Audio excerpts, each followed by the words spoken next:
আসসালামু আলাইকুম বন্ধুরা, সবাই কেমন আছেন? আশা করি সবাই ভালো আছেন। আমার বিদেশ যাওয়ার ছোট্ট একটু গল্প আপনাদের মাঝে শেয়ার করলাম। বাড়ি থেকে রওনা দেওয়ার পর মাওয়া আমরা সবাই মিলে একটু দাঁড়ালাম খাওয়া দাওয়া করার জন্য।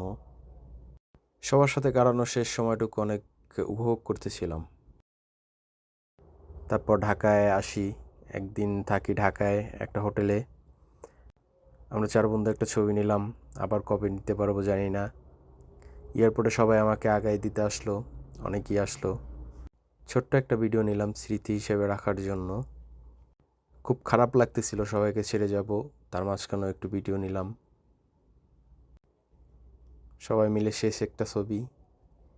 খুব কষ্ট হচ্ছিল তখন সবাইকে বিদায় দিতে, সবাইকে ছেড়ে ওই দূর প্রবাসে চলে যেতে। বড় ভাই, ছোট ভাই, বন্ধু বান্ধব, খুব কাছের ক্লোজ সবাই মিলে শেষ একটা স্মৃতি হিসেবে ছবি রাখলাম। ফ্লাইটে ওঠার পর নিজেকে খুব একা একা লাগতেছিল। ছোট্ট করে একটা ভিডিও নিলাম। জানালার ফাঁক দিয়ে বাংলাদেশটাকে শেষবারের মতো দেখলাম, আবার কবে দেখতে পারবো জানি না। যখন প্লেনের চাকাটা উপরে উঠে গেল, হাওয়াতে প্লেন উঠতেছিল, নিজেকে খুব একা লাগতেছিল, খুব কান্না পাচ্ছিল, আর খুব কষ্ট হচ্ছিল পরিবার প্রিয়জনকে ছেড়ে যেতে দূর প্রবাসে একা।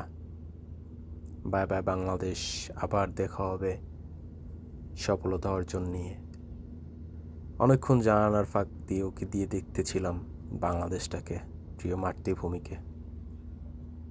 2 ঘন্টা পরে প্লেনে খাবার দিল, খাওয়া দাওয়া করলাম। দেন 6 কি 7 ঘন্টা পর সৌদি আরব রিয়াদে এসে নামলাম। তারপর ছোট একটু ভিডিও নিলাম। আসলে খুব খারাপ লাগতেছিল, সবাইকে মিস করতেছিলাম। আর এখান থেকে শুরু হলো আমার প্রবাসী জীবন। সবাইকে মিস করি।